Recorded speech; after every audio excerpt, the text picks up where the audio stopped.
Hi guys, welcome to my channel. நம்ம collection வீடியோவில் இன்றைக்கி ஒரு சின்ன மினி விலாக் தான். என்னென்னு பார்த்தீங்கன்னா, நம்ம வீட்டில் இன்றைக்கி நைட் டின்னர் என்ன பண்ணணும் தான் பார்க்க போகிறோம்.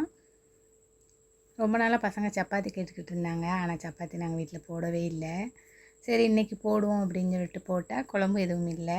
தக்காளி சூப்பு தான் மதியானம் வச்சுருந்தேன். ஒரு ராம்நாடு போகிற வேலை இருந்துச்சு ஆதார் பதிய. அதனால் தக்காளி சூப்பு அப்புறம் அப்பளம் இதான் பொரிச்சு சிம்பிளாக தான் வச்சுட்டு போயிருந்தேன். அதனாலே அதுக்கு நல்லா இருக்காதுல்ல சப்பாத்தி. சரி என்ன பண்ணலாம், அதுக்கு இடியப்பம்னா தக்காளி சூப்புக்கு ஓகே, ஆனால் சப்பாத்திக்கு அது நல்லா இருக்காது. சரி அதனால கொஞ்சம் ஸ்பைஸியாக உரப்பாக இருந்துச்சுன்னா நல்லாயிருக்கும் அப்படின்னு சொல்லிட்டு என்ன பண்ணேன், உருளைக்கிழங்கு குருமா வைப்போம்னு சொல்லிட்டு தான் ரெடி பண்ணிக்கிட்டு இருக்கேன். சப்பாத்தி பக்கத்துலேயே போட்டுக்கிட்டு இருந்தாங்க. என்னோடய ஹஸ்பண்ட் தான் சப்பாத்தி போட்டு தந்தாங்க. நான் என்ன பண்ணேன்னு பார்த்தீங்கன்னா, கூட்டு வச்சேன். பார்த்தா காலையிலேயே அறக்க பறக்க வேலை பார்த்துட்டு ஓடினனால அடுப்பு கொஞ்சம் க்ளீன் இல்லாமல் இருந்துச்சு. சரி அப்படியே சமையல் பண்ணிக்கிட்டு அதை அப்படியே க்ளீன் பண்ணிடுவோம்னு சொல்லிட்டு அப்படியே அடுப்பை தொடச்சிக்கிட்டு இருந்தேன். மாவு காலையில் தோசை சுடுவோம்னு சொல்லிட்டு மாவு ஊற போட்டிருந்தேன். சரி நைட்டு டின்னர் வேலை பார்க்கும்போது அதையும் முடிச்சு வச்சிட்டோம்னா ஒரு வழியாக எல்லா வேலையும் முடிஞ்ச மாதிரி. காலையில் என்ன டிஃபன் பண்ணுறதுன்னு நினைக்கிறது தான் ஃபஸ்ட்டு எந்திரிக்கவுமே யோசனையாகவே இருக்கும். அது தெளிவாக இருந்துச்சுன்னா நம்மளுக்கு எப்போவுமே அந்த நாள் என்னமோ ஒரு சந்தோஷமாக போகும். காலையில் என்ன பண்ணுறதுன்னு எந்திரிச்சோம்னாவே அந்த நாள் எனக்கு கொஞ்சம் தட்டியாக தான் போகும். அதனால் நான் நாளைக்கும் ராம்நாடு போக வேண்டிய வேலை இருக்குது. அதனால் பசங்களுக்கு நைட்டே எல்லாம் ரெடி பண்ணி வச்சிட்டோம்னா காலையில் எந்திரிச்சதும் சமைச்சு வச்சுட்டு கிளம்பிடலாம் அப்படின்னு சொல்லிட்டு நைட்டே எல்லா ஒர்க்கும் முடிச்சு வச்சுருவோம் அப்படின்னு சொல்லிட்டு தான் ரெடி பண்ணிக்கிட்டு இருக்கேன். இப்போ நான் உருளைக்கிழங்கு குருமாவுக்கு பட்டை, கிராம்பு, ஏலம், தக்காளி, வெங்காயம், தேவையான அளவு சால்ட் சேர்த்து நல்லா வேக வச்சுட்டேன். நல்லா வந்ததுக்கப்புறமா இஞ்சி பூண்டு பேஸ்ட்டு, மஞ்சள் தூள், மிளகாய்த்தூள், கொஞ்சமாக கறி மசாலா தூள் அதையும் ஒன்றாவே சேர்த்து எப்போவுமே உருளைக்கிழங்கு அவிச்சு அதுக்கப்புறம் தான் தாளித்து எல்லாம் பண்ணுவேன்.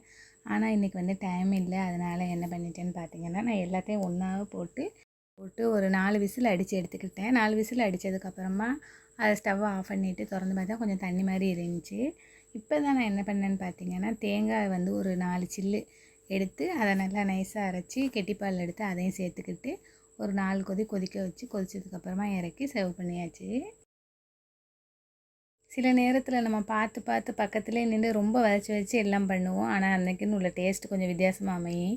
இன்றைக்கி அறக்க பறக்க நான் பண்ணினேன். ஆனால் ரொம்ப சூப்பராக அமைஞ்சிருந்துச்சி. குழம்பு நல்லா கொதிச்சிருச்சு. இப்போ நம்ம ஸ்டவ்வை ஆஃப் பண்ணி இறக்கி வச்சிடலாம். பிள்ளைகளுக்கும் ரொம்ப பிடிச்சிருந்துச்சி, ரொம்ப விரும்பி சாப்பிட்டாக. இறக்கும்போது தண்ணியாக இருந்துச்சு. ஒரு 5 செகண்ட்லேயே நல்லா இறுகி வந்துருச்சு. நான் எப்போவுமே மாவு ஊறப்படும்போது அரிசி அப்புறம் உளுந்து ரெண்டையுமே நல்லா களைஞ்சிட்டு வாஷ் பண்ணிட்டு தான் போடுவேன். ஏன்னா நம்ம அரைக்கும்போது டக்குன்னு எடுத்து அரைச்சிடலாம்ல, நம்ம களைஞ்சிக்கிட்டு இருக்க தேவையில்லை. அதனால் நான் நல்லா க்ளீன் பண்ணி வாஷ் பண்ணி எடுத்துகிட்டு தான் அப்புறமேல நான் அரைச்சி போடுவேன். மாவை அரைச்சி முடிச்சிட்டேன். மிக்ஸி கொஞ்சம் தூசி ஆயிடுச்சு. அதனால் சரி அதை க்ளீன் பண்ணுவோம் அப்படின்னு சொல்லிட்டு அதை தான் துடைச்சிக்கிட்டு இருக்கேன். நான் இன்றைக்கி எவ்வளோ மாவு அரைச்சேன்னு பார்த்தீங்கன்னா, அரைப்படி அரிசிக்கு நான் 1 டம்ளர் உளுந்து எடுத்துருக்கிறேன். இதே நம்ம 1 படி அரிசி ஆட்டினோம்னா நம்ம 1/4 படி அளவுக்கு உளுந்து சேர்த்துக்கணேன். நான் அந்த படி கணக்கில் எப்போது தான் போடுவேன். நான் எப்படி போடுவேன்னு பார்த்தீங்கன்னா, நான் 2 டம்ளர் அரிசி எடுத்துக்குவேன். 2 டம்ளர் அரிசிக்கு நான் 3/4 டம்ளர் உளுந்து போட்டு அரைச்சிக்குவேன். நம்ம வீட்டு அரிசி தான், நம்ம தோட்டத்தில் விளைஞ்சது தான், வயலில் இருந்து விளைஞ்சது. இது எங்கள் மாமி கொடுத்து விடுவாங்க, எங்கள் ஊர்லேருந்து அரைச்சி, எங்கள் வயலில் உள்ள அரிசி தான். அதைத்தான் நான் தோசைக்கு போடுவேன். ரொம்ப சாப்பிட்டா ரொம்ப மல்லிகைப்பூ மாதிரி இட்லி ரொம்ப சூப்பராக இருக்கும். தோசை எல்லாமே ரொம்ப சூப்பராக இருக்குது. நான் எப்போவுமே ரைஸ் ஊற போடும்போது என்ன பண்ணுவேன்னு பார்த்தீங்கன்னா, பசங்க எதுவும் விரும்பி சாப்பிடாதனால தானிய வகையில் சேர்த்துக்குவோம்னு சொல்லிட்டு நான் திணை அரிசி, குதிரைவாளி அரிசி, அப்புறம் பாசிப்பயிறு எல்லாமே நான் தோசையில் சேர்த்துக்குவேன். அப்புறம் கேரட் தோசை, பீட்ரூட் தோசை இந்த மாதிரி பசங்க எதை வெறுக்கிறாங்களோ அதையெல்லாம் நான் தோசை மாதிரி பண்ணி கொடுப்பேன். அவங்களுக்கு டேஸ்ட்டு பிடிக்கும், விரும்பி சாப்பிடுவாங்க. எல்லா வேலையும் முடிஞ்சிருச்சு.